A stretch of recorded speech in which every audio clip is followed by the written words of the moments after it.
بسم اللہ الحمدللہ والصلاة والسلام علی رسول اللہ۔ آؤ قرآن و نماز سمجھیں آسان طریقے سے 3 منٹ سیریز میں سبق نمبر 23A، جس میں ہم تشہد کا تیسرا حصہ سیکھیں گے۔ اس سبق کے ختم پر ہم 97 الفاظ سیکھ چکے ہوں گے جو قرآن کریم میں تقریباً 27,900 بار آتے ہیں۔ اب تک ہم نے سیکھا التحیات للہ والصلوات والطیبات، سبھی قولی عبادتیں اللہ کے لیے ہیں اور سبھی بدنی عبادتیں اور سبھی مالی عبادتیں۔ السلام علیکہ ایہا النبی ورحمۃ اللہ وبرکاتہ، سلامتی ہو آپ پر اے نبی اور اللہ کی رحمت اور برکتیں ہوں اس کی۔ اب ہم اگلا حصہ سیکھیں گے۔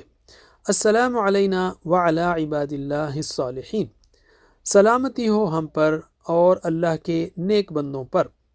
السلام یعنی سلام یعنی سلامتی، السلام یعنی تمام سلامتی، مکمل سلامتی۔ علینا ہم پر، علینا ہم پر، علیہ علیہم، علیکہ علیہ، علیکم علینا، وعلا اور پر، عباد اللہ عبداللہ اللہ کا بندہ، عبد کی جمع ہے عباد، عباد اللہ اللہ کے بندے، وعلا عباد اللہ اور اللہ کے بندوں پر، الصالحین نیک، صالح یعنی نیک، الصالح کی جمع ہے الصالحون، الصالحین، تو الصالحین یعنی نیک بندے۔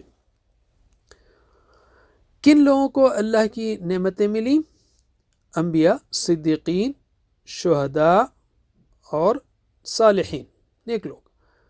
سلامتی کی دعا نبی صلی اللہ علیہ وسلم کے لیے السلام علیکہ ایہا النبی، پھر ہمارے لیے ہے السلام علینا، اور پھر نیک لوگوں کے لیے وعلی عباد اللہ الصالحین۔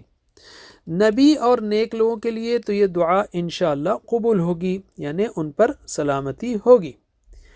اس دعا میں ہم ان دو گروپس کے درمیان ہیں اور امید ہے کہ اللہ تعالی ہم پر بھی سلامتی نازل کریں گے، اور اسی طرح نبی صلی اللہ علیہ وسلم نے ہمیں سکھایا ہے اور ہمیں درمیان میں رکھا ہے تاکہ دعا ہمارے لیے بھی قبول ہو۔ یاد رکھیے اللہ انہیں انعام عطا کرتے ہیں جو نیک عمل کر کے اسے حاصل کریں اور رحمت کی بھیک مانگیں جیسے نیک لوگوں نے کی۔ یہاں ایک اور دلچسپ نقطہ یہ ہے کہ اگر ہم چاہتے ہیں کہ ہم کروڑوں مسلمانوں کی دعا کا حصہ بن جائیں جو وہ روزانہ مانگ رہے ہیں، تو اللہ سے دعا کریں کہ ہمیں صالحین میں سے بنا دے اور ان کی طرح پھر پوری کوشش کرتے رہیں۔ اتنا ہی کافی۔ جزاکم اللہ خیر، والسلام علیکم ورحمۃ اللہ وبرکاتہ۔